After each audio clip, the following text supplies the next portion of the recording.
Halo warga Yadika dan Sobat 5, Teh Hangat with Caca kali ini sedang berada di Koramil Pondok Aren. Bersama saya Pak Bastri yang berpangkat Peltu dan berjabatan Batitut yang bertugas untuk mengatur kegiatan di Koramil. Selamat siang Pak Bastri. Selamat siang Mbak Caca. Apa kabar Pak? Alhamdulillah sehat. Mbak Caca sehat? Alhamdulillah sehat. Pak, saya mau berbincang-bincang sedikit nih Pak. Oke. Membahas tentang Koramil ya Pak. Sebenarnya Koramil itu apa sih Pak? Koramil, kalau memang awam sih ya, kalau bagi adik-adik kita ini, anak sekolah, mau jangankan tingkatan SLTA ya kan, dia kuliahan aja tuh awam dengan nama Koramil. Koramil itu harus ngerti dulu, apa sih Koramil tuh? Koramil itu singkatan, Komando Rayon Militer. Ya.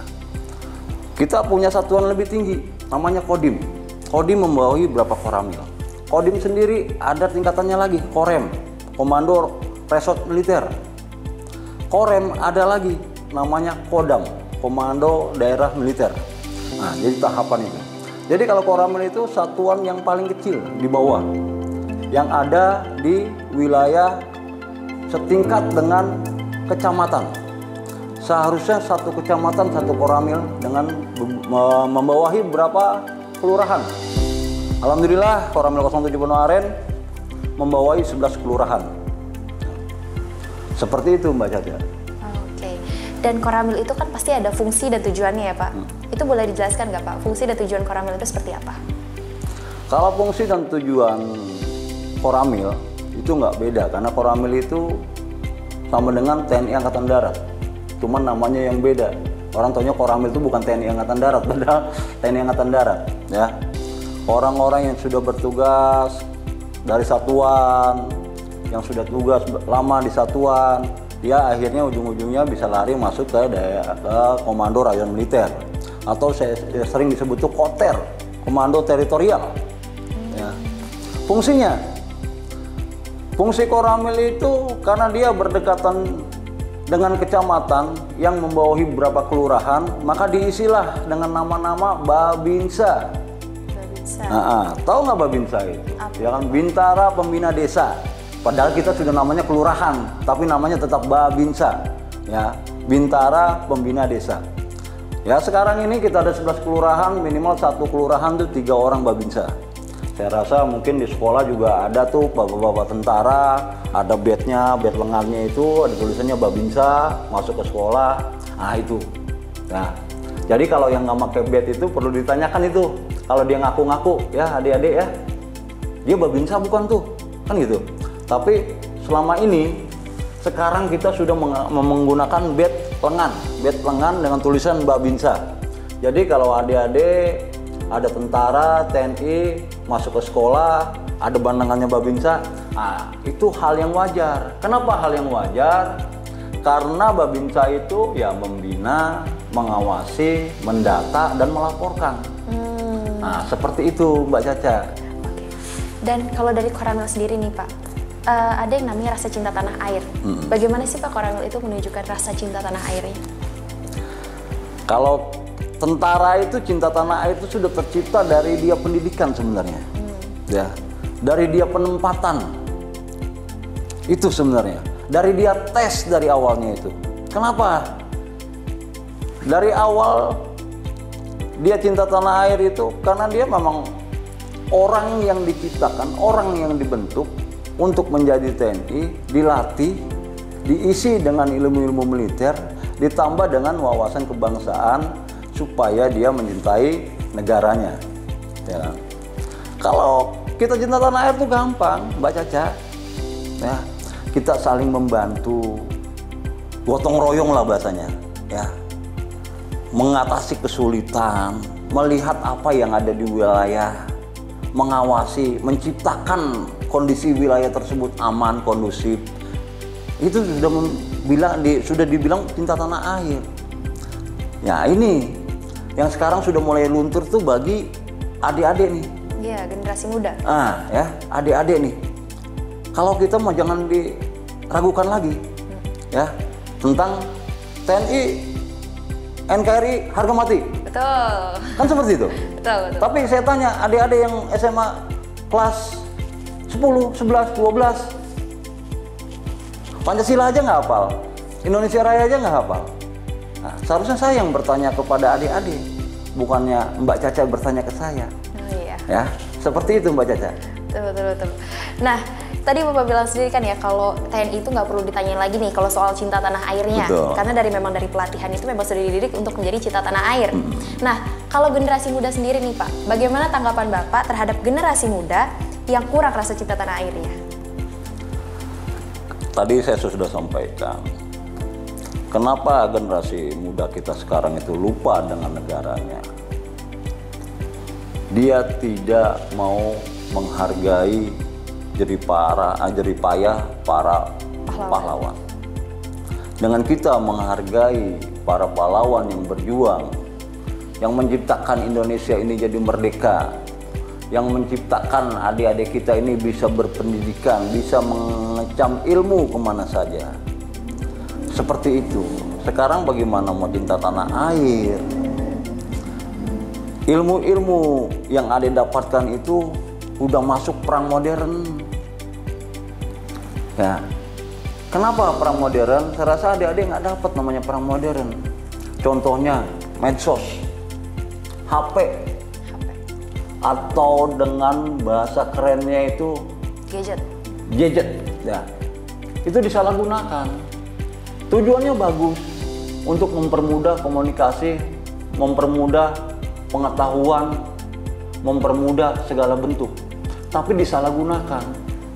Salah satunya perang modern itu dengan adanya alat komunikasi yang salah guna, dengan jari-jari yang terlalu lihai untuk mengetik hal-hal yang tidak wajib, tidak wajar, yang tidak seharusnya diketik, itu diketik sama adik-adik kita. Itu pengaruh sangat besar dalam generasi muda untuk dihancurkan dengan alat gadget ini atau HP ini.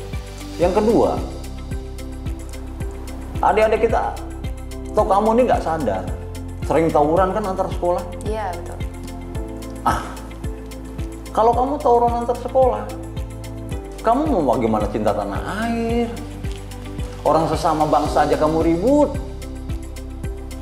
Nggak usah kamu tunjukkan kepada yang lain dulu, orang sesama teman aja kamu ribut. Yang ketiga, banyak nggak anak-anak sekolah setingkat kamu itu pada pakai narkoba? Iya ya Pak ya, ada berita-beritanya ya. Banyak ya? Nah, bagaimana kamu mau cinta tanah air? Kalau kamu sudah salah dengan hal-hal yang tidak seharusnya kamu kerjakan sebagai pelajar. Apalagi nanti saya tanya kamu, Pancasila hafal nggak? Lagu Indonesia Raya hafal nggak? Lagu-lagu nasional hafal nggak? Saya yakin, bukan yakin hafal, saya yakin tidak hafalnya, Mbak Caca. Kan seperti itu ya Mbak Caca ya? Betul. Jadi itu, tolong generasi muda untuk cinta tanah air itu ya harus diciptakan, harus dibangkitkan. Saya tidak salahkan rekan-rekan atau adik-adik saya ini. Semuanya itu salah dari bentuknya, turunnya yang ada di sekolah. Ya. Itu yang harus diingat-ingat. Maunya saya, generasi muda, generasi yang harus memang melanjutkan perjuangan atau mengisi kemerdekaan ini lebih baik daripada saya. Maunya seperti itu ya Pak? Betul, lebih bagus daripada saya. Jangannya lebih hancur daripada saya. Kan begitu? Ya, saya berharap dengan kita pertemuan seperti ini, Mbak Caca, tolong disampaikan ke rekan-rekan yang lain. Ayo kita bangun persatuan demi kesatuan. Ayo kita ciptakan perdamaian di semua lini. Ayo kita ciptakan gotong royong. Ya, insya Allah dengan itu tercipta di salah satu sekolah, nanti menular ke sekolah-sekolah lain. Generasi penerus kita akan terbitlah orang-orang yang cinta tanah air. Ya, dan tapi kan sekarang dari sekolah sendiri itu kan juga mendukung ya Pak, para pelajar yang berwawasan Pancasila. Contohnya sekarang ini ada profil pelajar Pancasila. Nah, menurut Bapak, apakah itu menjadi salah satu cara yang efektif untuk menciptakan generasi muda yang berwawasan Pancasila, yang cinta tanah air? Kalau menurut saya efektif, Mbak Caca. Ya. Namanya saja sudah Pancasila. Ya. Jangan slogannya saja. Apa tadi yang Mbak Caca bilang? Profil pelajar Pancasila. Profil pelajar Pancasila. Ya. Jangan lihat profil pelajar Pancasila itu slogan, itu tulisan. Ya jiwanya Yang harus dibentuk. Nah, jiwanya ya, Mbak Caca ya. Jangan tulisan saja besar-besar ya kan, ditempel di mana-mana sekolah tersebut. Contohnya sekolah Yadika. Spanduk itu ya kan 10 meter dipasang di situ dengan tulisan yang Mbak Caca tadi bilang. Iya, profil pelajar Pancasila. Nah, tulisannya ya kan Yadika idealismenya Pancasila sangat tinggi gitu kan. Lo mau ngapain tulisan? Terus pas kita cek di dalamnya, yuk kamu hafal Pancasila. Belaga, geluguk, belaga. Waduh, tidak tahu saya mau buat apa.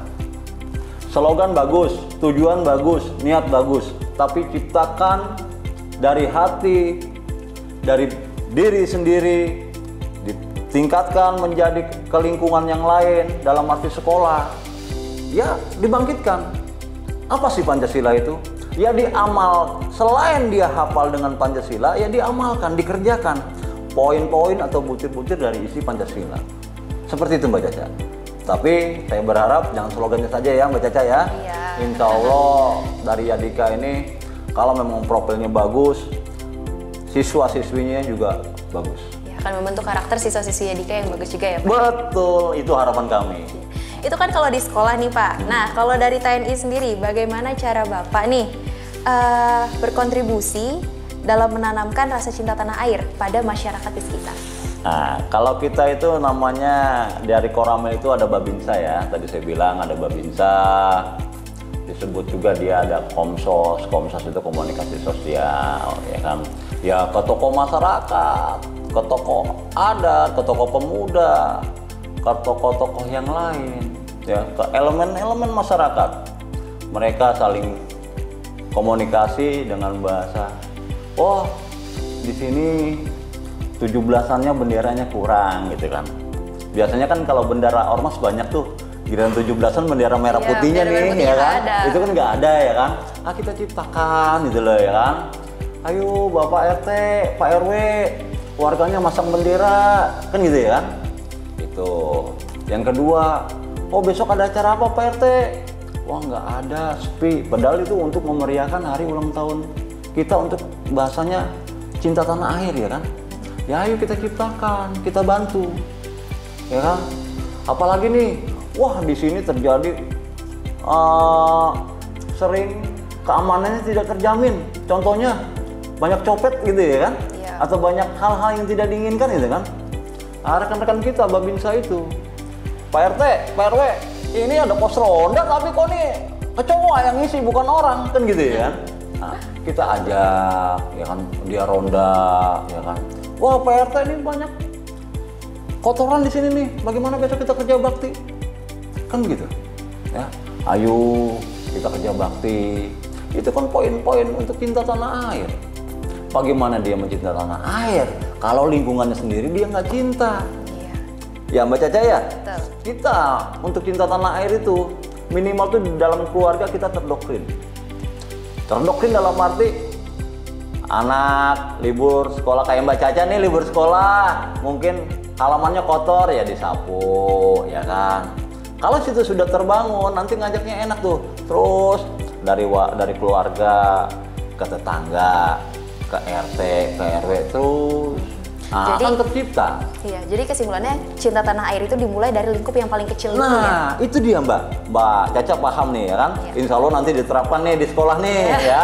Diciptakan, diajak ke rekan-rekan yang lain seperti itu.